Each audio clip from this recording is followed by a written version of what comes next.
Judges chapter 6. The Israelites did evil in the eyes of the Lord, and for 7 years he gave them into the hands of the Midianites. Because the power of Midian was so oppressive, the Israelites prepared shelters for themselves in mountain clefts, caves, and strongholds. Whenever the Israelites planted their crops, the Midianites, Amalekites, and other eastern peoples invaded the country. They camped on the land and ruined the crops all the way to Gaza, and did not spare a living thing for Israel, neither sheep, nor cattle, nor donkeys. They came up with their livestock and their tents like swarms of locusts. It was impossible to count them or their camels. They invaded the land to ravage it. Midian so impoverished the Israelites that they cried out to the Lord for help. When the Israelites cried out to the Lord because of Midian, he sent them a prophet who said, "This is what the Lord, the God of Israel, says. I brought you up out of Egypt, out of the land of slavery. I rescued you from the hand of the Egyptians, and I delivered you from the hand of all your oppressors. I drove them out before you and gave you their land. I said to you, I am the Lord your God. Do not worship the gods of the Amorites, in whose land you live. But you have not listened to me." The angel of the Lord came and sat down under the oak in Ophrah that belonged to Joash the Abiezrite, where his son Gideon was threshing wheat in a winepress to keep it from the Midianites. When the angel of the Lord appeared to Gideon, he said, "The Lord is with you, mighty warrior." "Pardon me, my lord," Gideon replied, "but if the Lord is with us, why has all this happened to us? Where are all his wonders that our ancestors told us about when they said, Did not the Lord bring us up out of Egypt? But now the Lord has abandoned us and given us into the hand of Midian." The Lord turned to him and said, "Go in the strength you have and save Israel out of Midian's hand. Am I not sending you?" "Pardon me, my lord," Gideon replied, "but how can I save Israel? My clan is the weakest in Manasseh, and I am the least in my family." The Lord answered, "I will be with you, and you will strike down all the Midianites, leaving none alive." Gideon replied, "If now I have found favor in your eyes, give me a sign that it's really you talking to me. Please do not go away until I come back and bring my offering and set it before you." And the Lord said, "I will wait until you return." Gideon went inside, prepared a young goat, and from an ephah of flour he made bread without yeast. Putting the meat in a basket and its broth in a pot, he brought them out and offered them to him under the oak. The angel of God said to him, "Take the meat and the unleavened bread, place them on this rock, and pour out the broth." And Gideon did so. Then the angel of the Lord touched the meat and the unleavened bread with the tip of the staff that was in his hand. Fire flared from the rock, consuming the meat and the bread, and the angel of the Lord disappeared. When Gideon realized that it was the angel of the Lord, he exclaimed, "Alas, sovereign Lord, I have seen the angel of the Lord face to face." But the Lord said to him, "Peace, do not be afraid, you are not going to die." So Gideon built an altar to the Lord there and called it, "The Lord is Peace." To this day it stands in Ophrah of the Abiezrites. That same night the Lord said to him, "Take the second bull from your father's herd, the one 7 years old, tear down your father's altar to Baal, and cut down the Asherah pole beside it. Then build a proper kind of altar to the Lord your God on top of this height. Using the wood of the Asherah pole you cut down, offer the second bull as a burnt offering." So Gideon took 10 of his servants and did as the Lord told him. But because he was afraid of his family and the townspeople, he did it at night rather than in the daytime. In the morning, when the people of the town got up, there was Baal's altar demolished, with the Asherah pole beside it cut down, and the second bull sacrificed on the newly built altar. They asked each other, "Who did this?" When they carefully investigated, they were told, "Gideon, son of Joash, did it." The people of the town demanded of Joash, "Bring out your son. He must die because he has broken down Baal's altar and cut down the Asherah pole beside it." But Joash replied to the hostile crowd around him, "Are you going to plead Baal's cause? Are you trying to save him? Whoever fights for him shall be put to death by morning. If Baal really is a god, he can defend himself when someone breaks down his altar." So because Gideon broke down Baal's altar, they gave him the name Jerub-Baal. And the footnote says Jerub-Baal probably means "let Baal contend." That day, saying, "Let Baal contend with him." Now all the Midianites, Amalekites, and other eastern peoples joined forces and crossed over the Jordan and camped in the valley of Jezreel. Then the Spirit of the Lord came on Gideon, and he blew a trumpet, summoning I think this is Abiezrites, to follow him. He sent messengers through Manasseh, calling them to arms, and also into Asher, Zebulun, and Naphtali, so that they too went up to meet him. Gideon said to God, "If you will save Israel by my hand, as you have promised, look, I will place a wool fleece on the threshing floor. If there is dew only on the fleece, and all the ground is dry, then I will know that you will save Israel by my hand, as you said." And this is what happened. Gideon rose early the next day. He squeezed the fleece and wrung out the dew, a bowl full of water. Then Gideon said to God, "Do not be angry with me. Let me make just one more request. Allow me one more test with the fleece, but this time make the fleece dry and let the ground be covered with dew." That night God did so. Only the fleece was dry. All the ground was covered with dew. Early in the morning, Jerubbaal, that is Gideon, and all his men camped in the spring of Harod. The camp of Midian was north of them in the valley near the hill of Moreh. The Lord said to Gideon, "You have too many men. I cannot deliver Midian into their hands, or Israel would boast against me. My own strength has saved me. Now announce to the army, anyone who trembles with fear may turn back and leave Mount Gilead." So 22,000 men left, while 10,000 remained. But the Lord said to Gideon, "There are still too many men. Take them down to the water, and I will thin them out for you there. If I say, 'This one shall go with you,' he shall go. But if I say, 'This one shall not go with you,' he shall not go." So Gideon took the men down to the water. There the Lord told him, "Separate those who lap the water with their tongues, as a dog laps, from those who kneel down to drink." 300 of them drank from cupped hands, lapping like dogs. All the rest got down on their knees to drink. The Lord said to Gideon, "With the 300 men that lapped, I will save you and give the Midianites into your hands. Let all the others go home." Ooh, that's scary. That's scary. 300 men out of thousands of men, tens of thousands of men. So Gideon sent the rest of the Israelites home, but kept the 300 who took over the provisions and trumpets of others. Now the camp of Midian lay below him in the valley. During that night, the Lord said to Gideon, "Get up, go down against the camp, because I am going to give it into your hands. If you are afraid to attack, go down to the camp with your servant Purah and listen to what they are saying. Afterward, you will be encouraged to attack the camp." So he and Purah, his servant, went down to the outposts of the camp. The Midianites, the Amalekites, and all the other eastern peoples had settled into the valley, thick as locusts. Their camels could no more be counted than the sand on the seashore. Gideon arrived just as a man was telling a friend his dream. "I had a dream," he said. He was saying, "A round loaf of barley bread came tumbling into the Midianite camp. It struck the tent with such force that the tent overturned and collapsed." His friend responded, "This can be nothing other than the sword of Gideon, son of Joash, the Israelite. God has given the Midianites and the whole camp into his hands." When Gideon heard the dream and its interpretation, he bowed down and worshipped. He returned to the camp of Israel and called out, "Get up. The Lord has given the Midianite camp into your hands." Dividing the 300 men into 3 companies, he placed trumpets and empty jars in the hands of all of them, with torches inside. "Watch me," he told them. "Follow my lead. When I get to the edge of the camp, do exactly as I do. When I and all who are with me blow our trumpets, then from all around the camp blow yours and shout for the Lord and for Gideon." Gideon and the 100 men with him reached the edge of the camp at the beginning of the middle watch, just after they had changed the guard. They blew their trumpets and broke the jars that were in their hands. The 3 companies blew the trumpets and smashed the jars, grasping the torches in their left hands and holding in their right hands the trumpets they were to blow. They shouted, "A sword for the Lord and for Gideon." While each man held his position around the camp, all the Midianites ran, crying out as they fled. When the 300 trumpets sounded, the Lord caused the men throughout the camp to turn to each other with their swords. The army fled to Beth Shittah toward Zererah, as far as the border of Abel Meholah near Tabbath. Israelites from Naphtali, Asher, and all Manasseh were called out, and they pursued the Midianites. Gideon sent messengers throughout the hill country of Ephraim, saying, "Come down against the Midianites and seize the waters of the Jordan ahead of them, as far as Beth Barah." So all the men of Ephraim were called out, and they seized the waters of the Jordan as far as Beth Barah. They also captured 2 of the Midianite leaders, Oreb and Zeb. They killed Oreb at the rock of Oreb and Zeb at the winepress of Zeb. They pursued the Midianites and brought the heads of Oreb and Zeb to Gideon, who was by the Jordan. Now the Ephraimites asked Gideon, "Why have you treated us like this? Why didn't you call us when you went to fight Midian?" And they challenged him vigorously. But he answered them, "What have I accomplished compared to you? Aren't the gleanings of Ephraim's grapes better than the full grape harvest of Abiezer?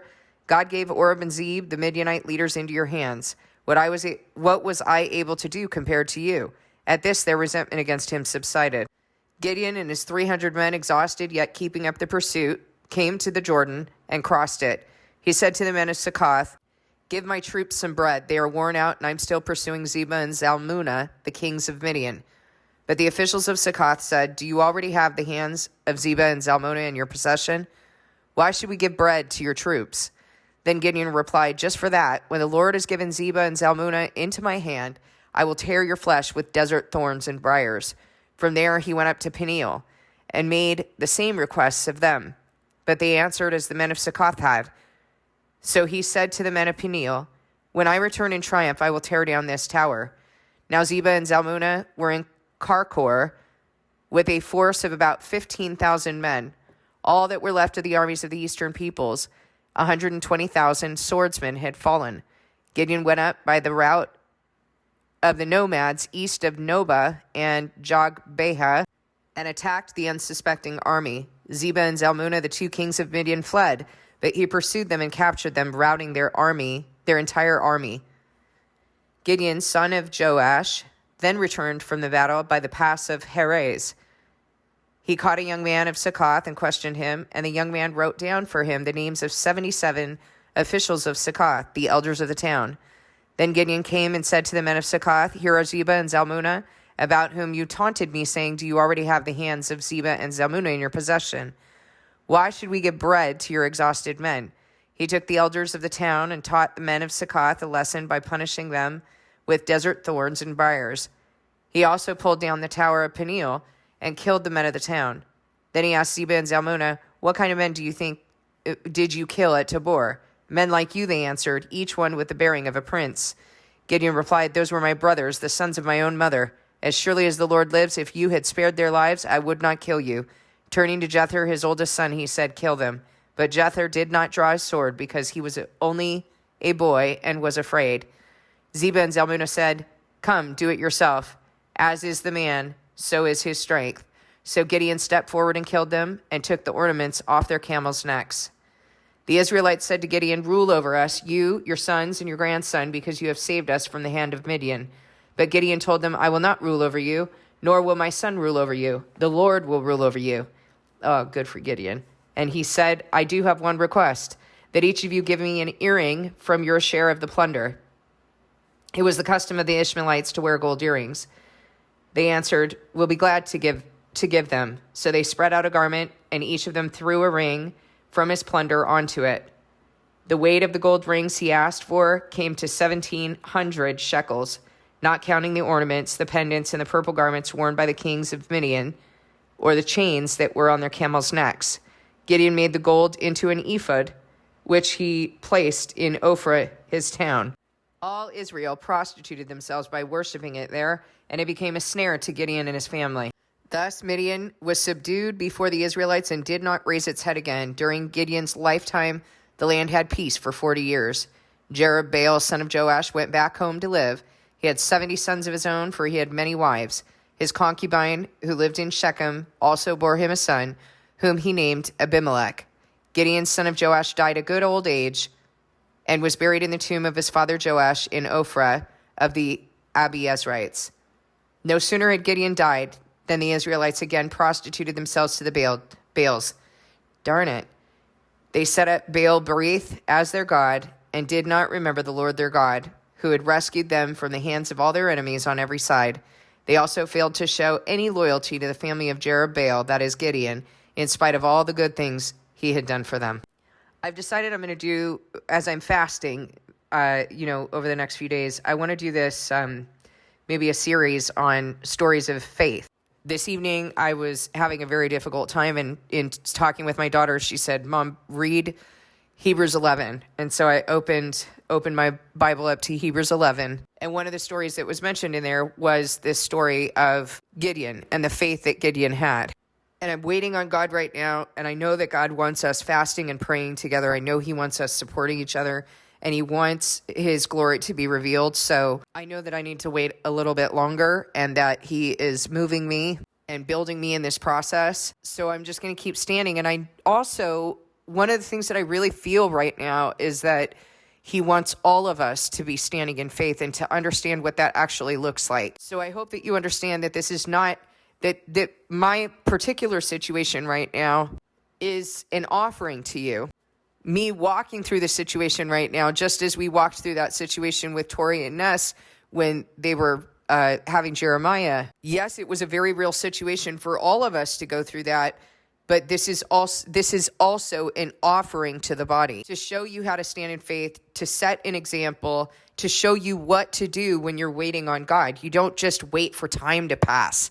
That's ridiculous. That's not how God works. He doesn't send grief willingly. And so if he sends it, there's a purpose. And if that purpose isn't fulfilled, then he'll keep sending more things. So it's foolishness to just bide our time and wait until he does what he's going to do, as though time is the issue here.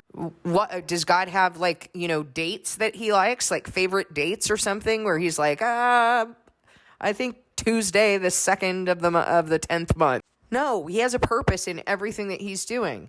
And so if I believe that, then I need to receive the purpose in what he's doing. And I need to stand in faith, and I need to listen for him, and I need to fast and remove all distractions so that I can hear what it is that he's saying to me. That's the example I'm setting for you right now. And the other example is that when it's really hard, I just need to get in the word, and I need to see what God has done and just pull on that experience of others who were going through very real situations. Gideon was going through a very real situation, and also Gideon's situation is an offering to me right now.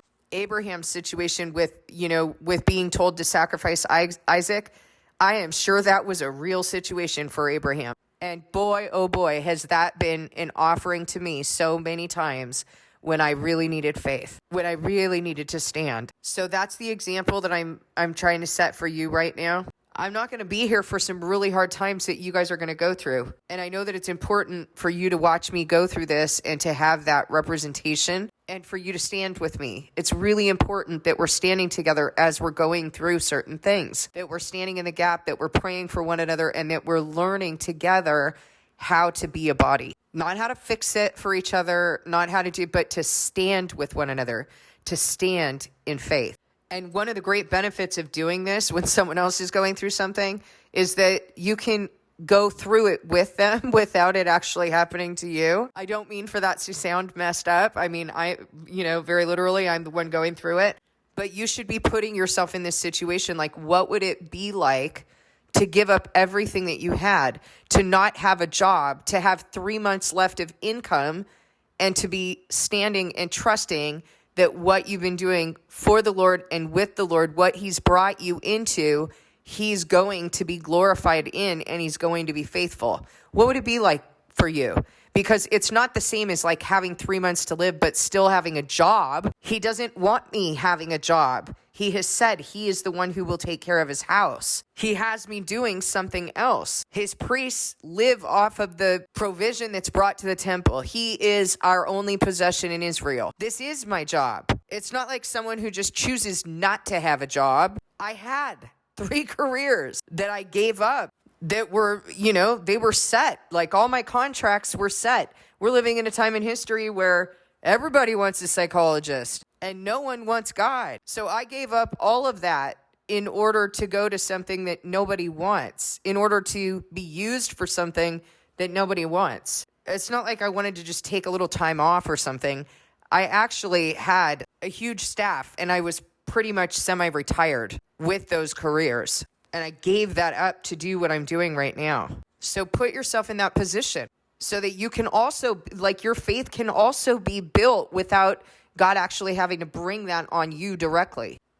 And then help yourself to understand why it might be necessary for God to bring you into that understanding, into these positions, so that we can understand what we've been given. All those years that I spent in self, building something for myself, Jesus didn't take a single year for himself. He didn't have a place to lay his head. He didn't have a job. He was in ministry, and he always trusted that the Lord was going to provide for him. And in order for you to trust that, you really have to know that you're in him.